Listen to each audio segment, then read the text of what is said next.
Mani nohaq ayblagan qizga bugun javobim aytmoqchiman. Birinchi o'rinda nimani isbotlamoqchiman? Registratsiyani. Mana registratsiyam. 2025-yil 21-iyuli.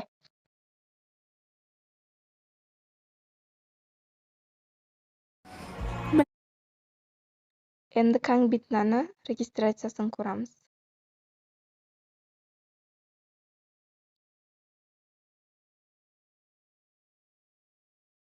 Mana Kangbitnani registratsiyasi 11-noyabr 2022-yil. Endi agar shu registratsiyadan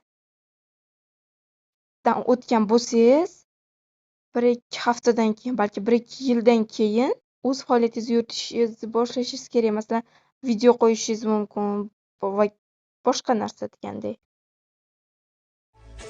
Hozir men registratsiyam bilan birinchi qo'ygan videoyimni sanasini solishtiramiz.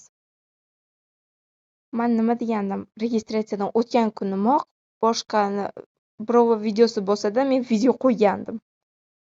2025-yil 21-dekabr.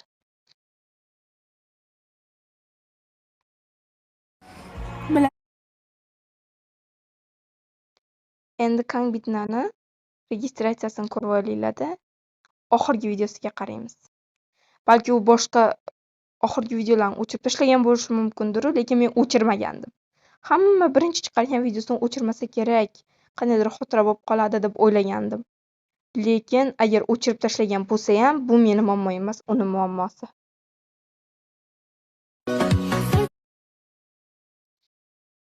Registratsiya sana bilan birinchi qo'ygan videoni sanasi bir-biriga dinnahoy deyapti.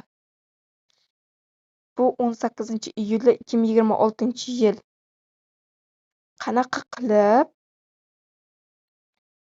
o'zgarib ketishi mumkin? Shunchalik 4 yil juda ham katta vaqt.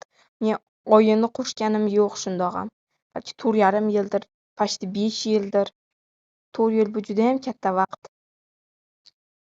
Ili endi akkaunt nomiga keladigan bo'lsak, bilasiz, men Park Shin-hye deb birinchi atimlagan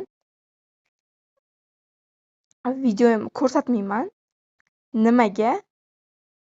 Men o'sha uzib-suzay deb o'chirib tashlagan kunimoq video qo'ygandim. Mana. Shu videoni sanasiga qaraymiz. 6-iyunni. Bilasanmi, odam och qolganda ochlikdan